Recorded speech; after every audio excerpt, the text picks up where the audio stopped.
नाजरीन आदाब, इस्तकबाल है। आप देख रहे हैं माइनॉरिटी रिपोर्ट और मैं हूं आपके साथ अबू हुरैरा। नाजरीन, यूपी में अभी से इंतखाबात की गहमा गहमी है। आने वाले कुछ ही दिनों में इंतखाबात की तारीखों का ऐलान भी हो सकता है। इस बीच तमाम पार्टियां आने वाले असेंबली इंतखाबात के लिए पूरी ताकत लगा रही हैं। हर चुनाव की तरह इस बार भी तमाम पार्टियों की नजरें अकलियतों और खासकर यूपी के मुस्लिम वोटर्स पर टिकी हुई हैं। माइनॉरिटी रिपोर्ट में यूपी चुनाव में अकलियतों के मसाइल, इंतखाबात में अकलियतों की अहमियत और मुस्लिम सियासत पर नजर डालेंगे।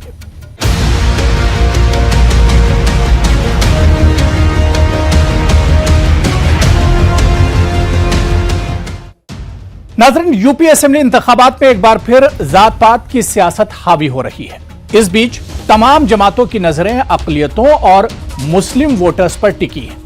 हर जमात और उम्मीदवार मुस्लिम इलाकों और मुस्लिम तंजीमों तक पहुंचने की कोशिश कर रहा है। आखिर मौजूदा चुनाव में अकलियतों और मुस्लिम वोटर्स का क्या कुछ किरदार होगा, इसे जानने के लिए सबसे पहले यह रिपोर्ट देखिए। यूपी में अकलियतों के क्या है हालात? योगी सरकार में अकलियतों का क्या है हाल? योगी सरकार में अकलियतों का कितना हुआ विकास? यूपी में अभी से इंतखाबात की गहमा गहमी है। तमाम पार्टियां आने वाले असेंबली इंतखाबात के लिए पूरी ताकत से लगी हुई हैं। लीडरान और उम्मीदवार आवाम के बीच पहुंच रहे हैं। आए रोज रैली और इंतखाबी जलसे जुलूसों का इनेकाद हो रहा है। इख्तिदार में मौजूद जमात अपनी 5 साल की हुसूलियाबियों को गिनवाते नहीं थक रही है, तो दूसरी जानिब अपोजिशन जमातें सरकार की नाकामी का हल्ला मचा रही हैं। कोरोना के दौर में भी कोरोना के डर को ताक पर रखकर सिर्फ और सिर्फ इंतखाबात में जीत का गणित तैयार किया जा रहा है। क्योंकि इंतखाबात में अभी वक्त है, ऐसे में सियासी जमातें जोड़ तोड़ में लगी हुई हैं। तकरीबन हर पार्टी में लीडरों के आने जाने का सिलसिला भी जारी है। यानी यूपी पूरी तरह इंतखाबात के रंग में रंग चुका है। यूपी असेंबली इंतखाबात 2022 कई मानों में बहुत अहम है। एक तरफ कोरोना के कहर के बीच जहां ये इंतखाबात हो रहे हैं, तो वहीं बेरोजगारी, महंगाई, तालीम, सेहत, इंफ्रास्ट्रक्चर और लॉ एंड ऑर्डर समेत बहुत से मुद्दे हैं जिन पर यह चुनाव लड़ा जाएगा। लेकिन यूपी के बारे में एक बात जो सबसे ज्यादा आम है, वो ये कि यहां मुद्दों और इश्यूज से बढ़कर कोई चुनाव जात पात पर ही लड़ा जाता है। यानी तरक्की और डेवलपमेंट के लिए चीख पुकार करने वाले खुद इंतखाबात के करीब आते आते उसी पुरानी जात पात की सियासत पर उतर आते हैं। फिर इंतखाबात में जोड़ तोड़ का खेल शुरू होता है। एक एक बिरादरी और जात के एक एक वोट का हिसाब किताब लगाया जाता है। यानी जो जितनी बड़ी तादाद में होता है, इंतखाबात में उसी का जलवा होता है। लेकिन जात पात के नाम पर लड़े जाने वाले इंतखाबात में सबकी नजरें कमजोर, पिछड़े, अकलियतों और खासकर मुस्लिम वोट पर ही रहती है। क्योंकि इंतखाबात का रुख समाज का यही तबका मोड़ता है। लेकिन अफसोस कि अकलियतों के वोट तो हर पार्टी चाहती है, लेकिन इख्तिदार में आने के बाद इन अकलियतों को कोई याद नहीं करता। खुद इनके अपने भी इन्हें भूल जाते हैं। इस बार भी यूपी असेंबली इंतखाबात में माइनॉरिटी के वोट पर सबकी नजरें हैं। तमाम पार्टियां अकलियतों का वोट हासिल करने के लिए एड़ी चोटी का जोर लगा रही हैं। तमाम जमातें इस वोट को पाने की होड़ में लगी हुई हैं। अकलियतों में भी खासकर मुस्लिम वोट पर सभी जमातों की गहरी नजर है। यूपी में मुस्लिम वोटर्स की तादाद तकरीबन 20% है और यही मुस्लिम वोट किसी भी सियासी जमात की तकदीर बना या बिगाड़ सकती है। लेकिन खास बात यह कि 20% वोट 20 हिस्सों में तकसीम होने की वजह से आज तक अपनी ताकत नहीं समझ पाया। रियासत की तमाम सेकुलर जमातें 20% मुस्लिम वोट्स पर अपना अपना दावा पेश करती हैं। पिछले इंतखाबात की तरह इस बार भी मुस्लिम वोटों के दावेदार बहुत हैं। ऐसे में अब यह देखना अहम होगा कि मुस्लिम वोट हमेशा की तरह ही बिखरा ही रहेगा या वक्त के साथ इनमें बदलाव देखने को मिलेगा। Bureau report, news 18 Urdu.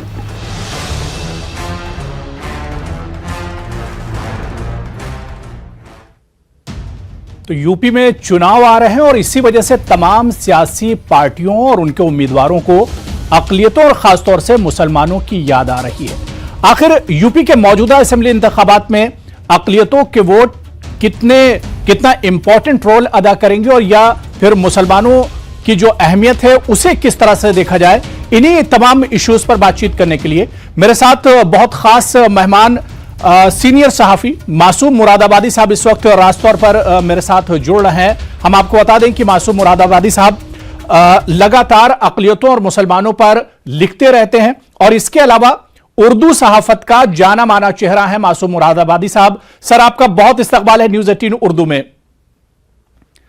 मासूम मुरादाबादी साहब, सर, एक साल और गुजर गया, फिर से यूपी के इंतखाबात आ गए, अक़लियतों और मुसलमानों के हालात नहीं बदले, लेकिन सर जिस तरह से तमाम सियासी पार्टियों की नजरें मुस्लिम वोट्स पर, अक़लियतों के वोट्स पर टिकी हुई हैं, ऐसे में इनकी अहमियत सर समझी जा सकती है।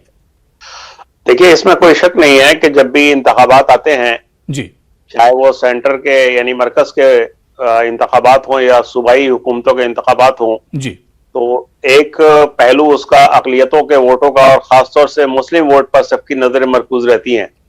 बिल्कुल। और सब ये जानना चाहते हैं कि मुसलमान इस इलेक्शन में किस पार्टी को वोट देंगे और उनका क्या रुझान रहेगा। इस बार भी जब यूपी में इलेक्शन आ गए हैं सर पर बिल्कुल, तो ये चहमगोइयां हो रही हैं कि मुसलमान किस तरफ जाएंगे और उनका गालिब रुझान किस पार्टी की तरफ होगा। आप जानते हैं कि उत्तर प्रदेश मुल्क का सबसे बड़ा सूबा है जहां 20% मुसलमान हैं और लगभग उनकी तादाद जो है आबादी में 4 करोड़ के करीब है जी। और इसमें ज्यादातर गरीब तबके के लोग हैं, दस्तकार हैं, मजदूर हैं, किसान हैं, मेहनतकश लोग हैं और बहुत गरीब निचले तबके से लोग आते हैं जिनकी रोजी रोटी के लिए बहुत सारे मसाइल हैं। लेकिन आप जानते हैं जैसा कि इस मुल्क में एक रुझान है जी कि इलेक्शन खास तौर पर जात पात की बुनियाद पे और मजहब की बुनियाद पे लड़ा जाने लगा है जी, तो लिहाजा इस बार भी मुसलमानों के बुनियादी मसाइल पर तवज्जो देने के बजाय जज्बाती मौज़ूआत की तरफ ज्यादा तवज्जो है और हुक्मरान जमात भी ये चाहती है कि वो राम मंदिर के नाम पर, मथुरा के नाम पर या वाराणसी या काशी के नाम पर इलेक्शन के मैदान में उतरे जी। चूंकि उसका जो रिपोर्ट कार्ड है वो बड़ा कमजोर है और उसके पास आवाम के दरमियान जाने के लिए, चाहे वो बेरोजगारी का मसला हो या महंगाई का मसला हो या सिक्योरिटी का मसला हो जी, उसके पास कोई ठोस बुनियादें नहीं है कि वो आवाम से उन बुनियादों पर वोट मांग सके। लिहाजा इलेक्शन को एक बार फिर मजहब और हिंदू मुस्लिम की बुनियाद पर लड़ने की कोशिश की जा रही है। बिल्कुल। यानी सर चुनाव करीब आते ही फिर हिंदू मुसलमानों की एक तरह से याद आने लगती है तमाम सियासी पार्टियों को। सर एक चीज मैं और समझना चाहूंगा, यूपी की सियासत को आप बहुत करीब से देखते हैं। यूपी में सर हमने देखा कि जब जब चुनाव आते हैं और जो जवाब आप दे रहे थे कि मुस्लिम जो वोटर्स होते हैं उन पर खास नजर होती तमाम पार्टियों की, लेकिन सर मुस्लिम लीडरशिप लगातार घटती जा रही है, इस पर क्या कुछ कहेंगे? देखिए, मुस्लिम लीडरशिप का हाल यह है कि वो कई खानों में बटी हुई है जी। एक तो लीडरशिप मजहबी लीडरशिप है मुसलमानों की, फिर सियासी लीडरशिप है जी, फिर समाजी लीडरशिप है और जब इलेक्शन आता है तो कोई ये सारी लीडरशिप एक प्लेटफॉर्म पर आने की या एक एजेंडा तय करने की कोशिश करती हैं जी। लेकिन ये लोग पिछले 5 साल में जबकि हुकूमत चल रही होती है कोई ना तो इनकी कोई तहरीक होती है, ना तालीमी तहरीक होती है, ना समाजी बेदारी की कोई तहरीक होती है, ना सियासी शऊर पैदा करने की कोई तहरीक होती है और कोई भी काम इमरजेंसी में या फायर ब्रिगेड की सर्विस पर नहीं अंजाम दिया जा सकता है। बिल्कुल। मुसलमानों को बाशऊर बनाने का काम एक मुस्तकिल अमल है, चाहे उनमें सियासी शऊर पैदा करने की बात हो या जात पात के झगड़ों की से निपटने की बात हो या मसलकी झगड़ों से निपटने की बात हो। इनके लिए एक मूवमेंट खड़ा किया जाना चाहिए और खासतौर से उत्तर प्रदेश में इसकी बहुत गुंजाइश है, चूंकि यहाँ जात पात के झगड़े हैं, मसलक के झगड़े हैं, लोगों के अपने इलाकाई झगड़े हैं और हर तरह की चीजें हैं। इनको दूर करने के लिए एक बहुत ठोस हिकमत अमली की जरूरत है, मेरा ये मानना है। बिल्कुल। सर एक चीज और कही जाती है कि यूपी में ही नहीं बल्कि पूरे हिंदुस्तान में मुसलमानों की जो मौजूदा सूरत हाल है इसके लिए बहुत हद तक खुद मुसलमान भी जिम्मेदार है। जी, इसमें कोई शक नहीं है कि कोई भी कौम अगर बेदार नहीं है और अपने मसाइल के तई या अपने जो उसके बुनियादी मसले हैं उनके तई उसका रवैया संजीदगी का नहीं है और वो उन्हें दूर करने के लिए या अपनी इस्लाह करने के लिए तैयार नहीं है, तो वो बहुत दिन तक उसका काम चल नहीं सकता है जी। ये मेरा मानना है। और मुसलमानों की क़यादत भी ये सोचती है कि वो शॉर्टकट इस्तेमाल करे जी। जज्बाती तकरीरों के जरिए या बहुत ज्यादा लोगों को वक्ती मौज़ूआत की तरफ उलझाने की तरफ कोशिश की जाती है जी। और मैं आपको एक बात ये बताना चाहता हूं कि अब जब से हरिद्वार की जो सो कॉल्ड धर्म संसद हुई है उसके बाद एक बड़ा मसला सेंस ऑफ सिक्योरिटी का पैदा हो गया है जी। क्योंकि अब जिस तरह की बातें की जा रही हैं जेनोसाइड की और कत्लेआम की और नस्लकुशी की, ये बहुत तशवीशनाक है और इसका असर जहनों पर पड़ता है।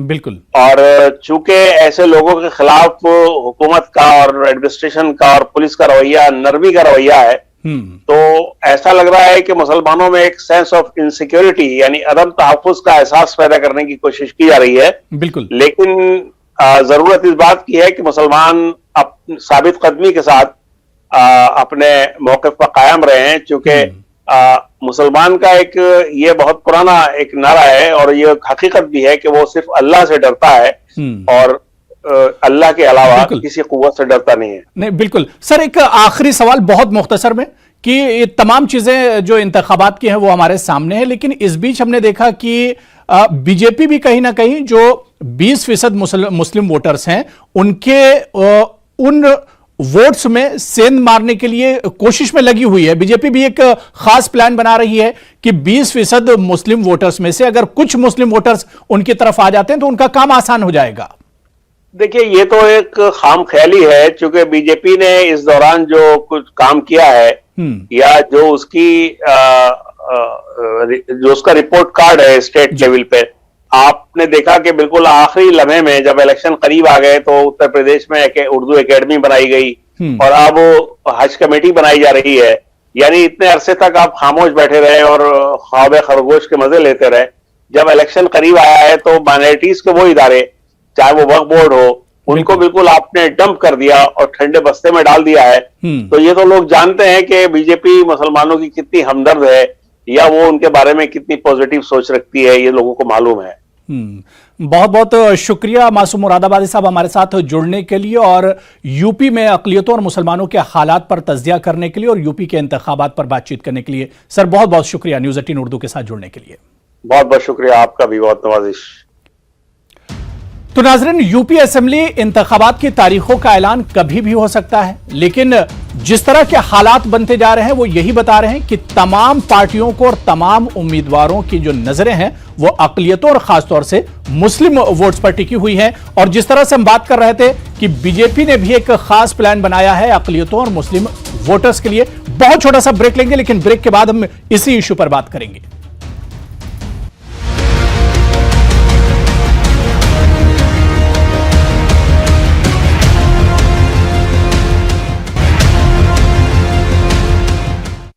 तो ब्रेक के बाद एक बार फिर आपका इस्तकबाल है। आप देख रहे हैं माइनॉरिटी रिपोर्ट।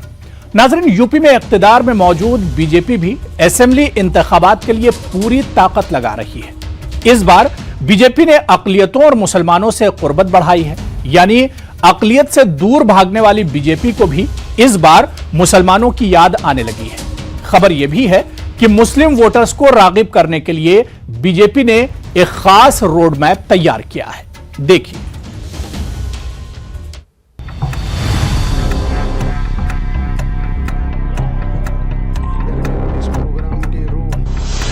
अक़लियतों के वोट पर सबकी नजर, अक़लियतों के वोट पर बीजेपी का भी दावा।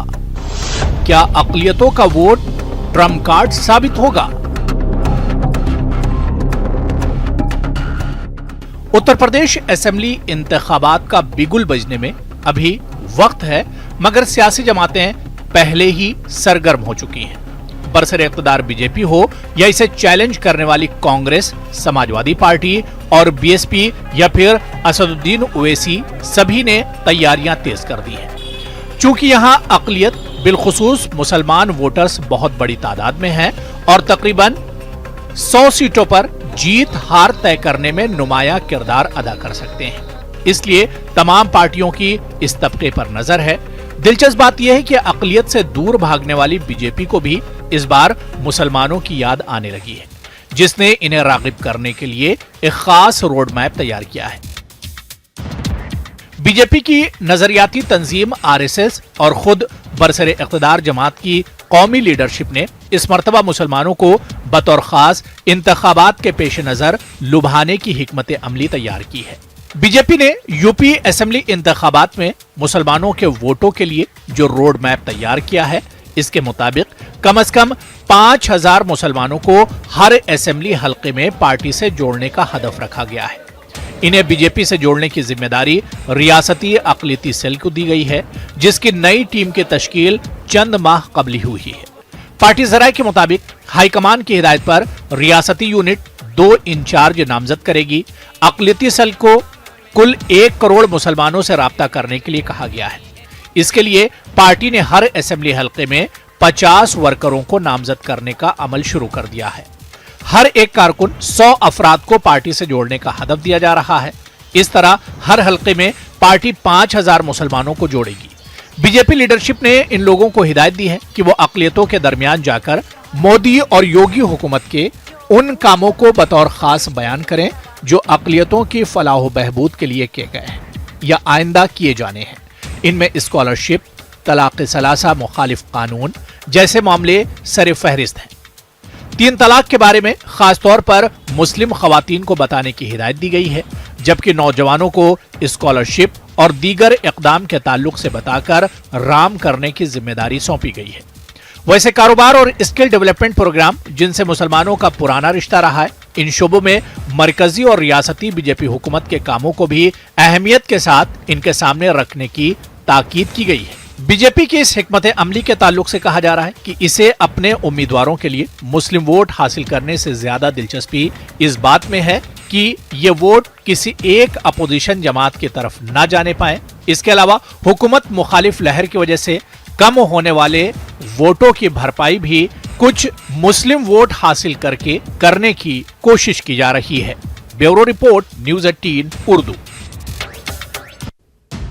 तो यूपी असेंबली इंतखाबात में तमाम सियासी पार्टियों की नजरें अक़लियतों और मुस्लिम वोटर्स पर टिकी हुई हैं, लेकिन इस बार एक बड़ा बदलाव देखने को यूपी में यह आ रहा है कि इक़्तिदार में मौजूद बीजेपी भी मुस्लिम वोट हासिल करने के जुगाड़ में लगी हुई है और बीजेपी भी चाहती है कि किसी तरह से मुस्लिम वोट हासिल किया जाए और इसीलिए बीजेपी ने एक खास प्लान इस बार असेंबली इंतखाबात में मुस्लिम वोटर्स के लिए बनाया है। आखिर ये प्लान क्या कुछ है, इसी पर बातचीत करने के लिए या बीजेपी किस तरह से अक़लियतों के वोटों को लुभाने की कोशिश कर रही है, इसी पर बातचीत करने के लिए मेरे साथ बहुत खास मेहमान लखनऊ से रजा हुसैन साहब जुड़े हुए हैं, जो कि सीनियर सहाफी हैं, पॉलिटिकल एनालिस्ट हैं। सैयद रजा हुसैन साहब, सर आपका बहुत इस्तकबाल है न्यूज़ 18 उर्दू में। शुक्रिया सर। यूपी असेंबली इंतखाबात हैं और ऐसे में हर बार हम देखते रहे कि जब जब इंतखाबात आते हैं तो माइनॉरिटीज और खासतौर से मुसलमानों की याद आती है तमाम सियासी जमातों को, और इस बार भी हमने देखा कि चुनाव आते ही तमाम सियासी पार्टियों की नजरें अक़लियतों और मुस्लिम वोटर्स पर टिकी हुई हैं। किस तरह से इस बार के इंतखाबात में अक़लियतों का किरदार और मुस्लिम वोट की जो अहमियत है उसे कैसे सर आप देखते हैं? देखिए, ऐसा है कि आपने देखा होगा कि अभी जब मेंबर ऑफ पार्लियामेंट का इलेक्शन खत्म हुआ था जी, तो उसके बाद प्रधानमंत्री जी ने जो सबसे पहले नारा दिया था, सबका साथ सबका विकास जी, उसी के बाद मेंबर ऑफ पार्लियामेंट के इलेक्शन होने के बाद उन्होंने एक तीसरा नारा जोड़ दिया, सबका विश्वास जी। तो सबका विश्वास जो उन्होंने जोड़ा तो उससे उनको ये महसूस हुआ कि साहब जो मुस्लिम कम्युनिटी है इसने भी हमें जो है वो 3 तलाक के मसले पर जो औरतें हैं उन्होंने बढ़ चढ़ के हिस्सा लिया, हमें जो है वोट किया है। और ये सही है कि ये 5 साल, लगभग 5 साल पूरा होने वाला है उत्तर प्रदेश की सरकार का, और उसमें ये देखिए कि जो मुस्लिम कम्युनिटी के लोग हैं जब उनमें आपस में बैठ के बात होती है तो उस बात में ये बात निकल के आती है कि साहब इस प्रदेश में 5 साल में कोई दंगा नहीं हुआ। और जाहिर सी बात है, दंगा जब होता था, चाहे वो मुस्लिम क्षेत्र में हो, चाहे मुस्लिम एरिया में हो, चाहे मुसलमानों के जहां रहते हैं रिहायशी वहां हो, तो ज्यादा से ज्यादा मुसलमानों का नुकसान होता था। और नुकसान कई तरीके का होता था। माली नुकसान होता था, दुकान है दुकान फूक गई। फिर जानी नुकसान होता था, कोई किसी न किसी की जान जाती थी। फिर उसके बाद ये तो अलग चीज हो गई, उसके साथ फिजिकल नुकसान होता था कि वो जेल में डाले जाते थे। तो ये 5 साल कोई दंगा ना होने की वजह से अबू भाई, ये मुसलमान अंदर अंदर ये महसूस करता है कि वो ठीक है कि साहब हमें रोजी रोटी में बहुत हमें आगे नहीं बढ़ाया गया, हम नहीं बढ़ पाए, लेकिन सुकून तो है। हमारे बच्चे जेल में तो बेगुनाह नहीं जा रहे हैं, हमारी दुकान जलाई तो नहीं जा रही है, हम प्रताड़ित तो नहीं किए जा रहे हैं। तो वो एक मैसेज है मुसलमानों के बीच में। बिल्कुल रजा साहब, लेकिन ये तमाम चीजें अपनी जगह, लेकिन जिस तरह से कभी कभी लिंचिंग के वाकयात आते हैं, या जिस तरह से हालिया दिनों हरिद्वार में धर्म संसद में जिस तरह की नफरत अंगेज बयानबाजी की गई, इसका भी कुछ असर पड़ता है। लेकिन सर, क्योंकि कहा जा रहा है कि बीजेपी की नजर भी मुस्लिम वोटर्स पर है, क्या कुछ प्लान बीजेपी बना रही है कि मुस्लिम वोटर्स को बीजेपी के पाले में लाया जाए या मुस्लिम वोट्स हासिल किए जाएं? मैं आपके चैनल से बहुत साफ कहना चाहता हूं, मैं 26 जून को इसी 26 जून को आदरणीय योगी आदित्यनाथ जी से समय लेकर के मिला था। मैं भी थे, मेरे बेटे साहब थे जी।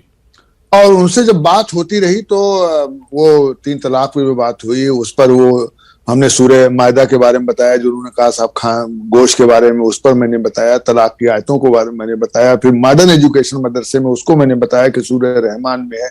वो सब सुना उन्होंने, और सुनने के बाद उन्होंने ऐसे ऐसे अपने दिमाग पे जोर दिया। और उन्होंने कहा भाई आदरणीय इंद्रेश जी जो काम करते हैं उनसे कहिए हमें कुछ नाम दें जिससे हम मुस्लिम कम्युनिटी को बोर्ड में, आयोगों में समायोजित करें। तो हमें एक अच्छा लगा कि एक चीफ मिनिस्टर होकर के वो मुसलमानों की बहबूदी और तरक्की के बारे में सोच रहा है। मैं आपके चैनल से कह रहा हूँ, लाइव कह रहा हूँ, मैं डेट बता रहा हूँ जी, किस डेट को मैं मिला हूँ चीफ मिनिस्टर से। तो उन्होंने कहा कहिए उनसे और वो नाम दें तो मैं उनको समायोजित करूंगा। और अबू हुरैरा भाई, आपने देखा होगा कि कितनी तेजी से उर्दू अकेडमी में मुसलमानों की भर्ती हुई, कितनी तेजी से आप समझिए वक्फ बोर्ड में काम हुआ, चुनाव से पहले तेजी से जो है चुनाव से पहले मदरसा बोर्ड में जो है नियुक्ति हुई, और कितनी तेजी से हज कमेटी में नियुक्ति हुई। हज कमेटी का चुनाव भी हो रहा है। तो मतलब ये है कि जो मुसलमानों के अपने माना जाता है मदरसा बोर्ड में मुसलमान जाएगा, माना जाता है उर्दू अकेडमी में मुसलमान जाएगा, माना जाता है फखरुद्दीन अली अहमद मेमोरियल कमेटी में मुसलमान जाएगा, माना जाता है कि साहब मुसलमान हज कमेटी में जाएगा, सुन्नी वक्फ बोर्ड में जाएगा, शिया वक्फ बोर्ड में जाएगा। तो वो इस सरकार में भरना ये एक बताता है कि वो मुसलमानों के बारे में कहीं ना कहीं बिल्कुल। और सरकार सर कहीं ना कहीं अपने इन्हीं कामों की बुनियाद पर मुस्लिम वोटर्स पर उसकी भी नजर एक तरह से टिकी हुई है कि इन्हीं तमाम जो काम मुसलमानों के लिए, खासतौर से अकलियतों के लिए किए गए हैं, चाहे स्कॉलरशिप की बात करें, 3 तलाक का मामला हो, या और भी बहुत से प्रोजेक्ट हैं जिसमें मुसलमानों को शामिल किया गया, तो इन्हीं कामों की बुनियाद पर बीजेपी एक तरह से मुस्लिम वोट पर नजर जमाए हुए। वक्त की सर बहुत कमी है, बड़ी अच्छी बातचीत हो रही थी। बहुत बहुत शुक्रिया हमारे साथ सैयद रजा हुसैन साहब जुड़ने के लिए। फिर कभी मौका मिलेगा तो इस इशू पर हम तफसील से बातचीत करेंगे इंशाअल्लाह। तो जाहिर सी बात है कि यूपी में इंतखाबी सरगर्मियां धीरे धीरे बढ़ रही हैं और आने वाले दिनों में बहुत जल्द इंतखाबात की तारीख का भी ऐलान होने वाला है। और इस बीच तमाम सियासी पार्टियों की नजरें जो हैं वो अकलियतों और मुस्लिम वोट्स पर टिकी हुई हैं। और इस बीच जो सबसे दिलचस्प है कि मुसलमान और अकलियतों से भागने वाली बीजेपी भी इस बार मुस्लिम वोटों पर अपना दावा ठोक रही है। क्या कुछ गहमा गहमी होगी आने वाले दिनों में, यह देखना बहुत अहम होगा जब नतीजे आएंगे या इंतखाबात की तारीख का ऐलान होगा। लेकिन इससे पहले मुस्लिम वोटों का क्या कुछ रुझान होगा वो भी हम आपको माइनॉरिटी रिपोर्ट के जरिए बताते रहेंगे। आज फिलहाल माइनॉरिटी रिपोर्ट में इतना ही, लेकिन चलते चलते आपको हम कुछ दिलचस्प आदादोशुमार के साथ छोड़ जाते हैं। आदाब। यूपी के शहरों में 32% मुस्लिम वोटर्स हैं। यूपी के गांव में 16% मुस्लिम वोटर्स। साल 2012 असेंबली इंतखाबात में कुल 68 मुस्लिम अरकान असेंबली मुंतखब हुए थे। यूपी की 140 सीटों पर मुस्लिम वोटर्स की तादाद 25% से ज्यादा है। 143 असेंबली हलकों में मुस्लिम वोट अहमियत के हामिल हैं। यूपी की 70 सीटों पर मुस्लिम वोटर्स की तादाद 25% है। यूपी की 73 सीटों पर मुस्लिम वोटर्स की तादाद 30% है।